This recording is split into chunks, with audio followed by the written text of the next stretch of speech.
Could Treasuries be the best performing asset in the next several months? Sure, absolutely. Look at the yield curve, for heaven's sake. So what we talked about right at the beginning of the live stream, you got an inversion with the 3 month.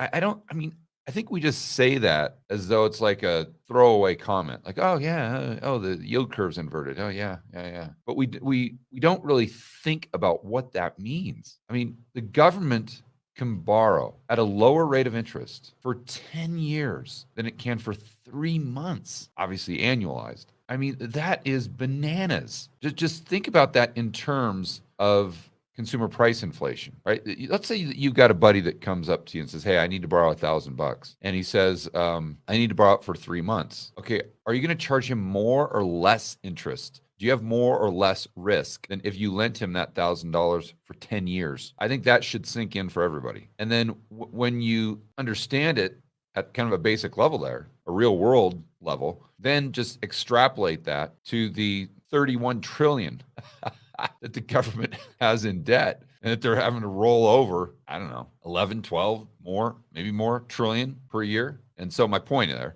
is they're issuing a lot of this debt, but it's obviously being traded in the secondary market too. So you get as much price discovery as we can have with the Fed trying to intervene everywhere, including buying corporate debt. I was listening to Jim Grant, one of my favorites, and every year at New Orleans, I have the opportunity to hang out briefly with Jim and talk to him back in the green room. That's always a lot of fun. But he was talking to, I think, Adam Taggart the other day, and he just made such an obvious point.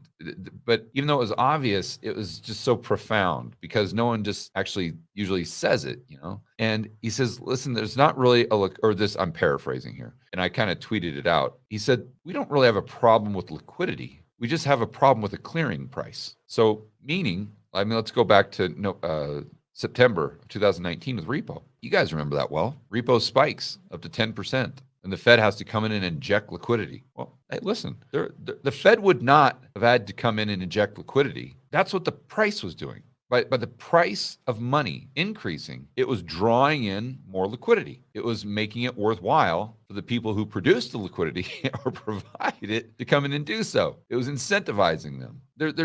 You just can't understand the importance of prices unless you go through all of these thought experiments, and you just come to this conclusion that it is of paramount importance. The price of everything, the price signals. And then you think about the fact that the central planners are trying to manage the most important price of all. And this is the price of money, or the price of money in the financial system, by providing all this liquidity and blah, blah, blah, blah, blah, blah, blah. Okay, well, all you're doing is effing with the price mechanism. You see, if you would just let prices do their work, then you wouldn't have to sit here and micro. Now you say, well, George, there's going to be a big bust. Okay. Well, maybe that's what the system needs. Get back on solid footing. You can't just ignore pain or just try to prevent any type of economic pain whatsoever. That doesn't exist in a world of imperfect human beings, and it never, ever will. So by just trying to eradicate, let's say, volatility, especially the downside, then what you're going to do is you're just going to create an event where all of that volatility hits at once. It's just like the forest fire, where you're trying to prevent all these little teeny fires, but then that underbrush, or whatever it's called, the undergrowth, becomes so much of a problem that inevitably you get the forest fire of all forest fires, the mega fire that comes in and does a lot more damage than just allowing the natural process of those smaller fires to take root. Exact same thing with the economy and with the financial system. So I think the way I concluded the tweet is that the way you micromanage an economy is not through central planning. The way you manage an economy is through prices. That manages the economy for you. That manages the financial system for you. Now, there's going to be some busts. There's going to be some bankruptcies. There's going to be the business cycle. Yes, absolutely. And this is what we need to flush out the malinvestment, the misallocation of resources, and everything else that goes along with the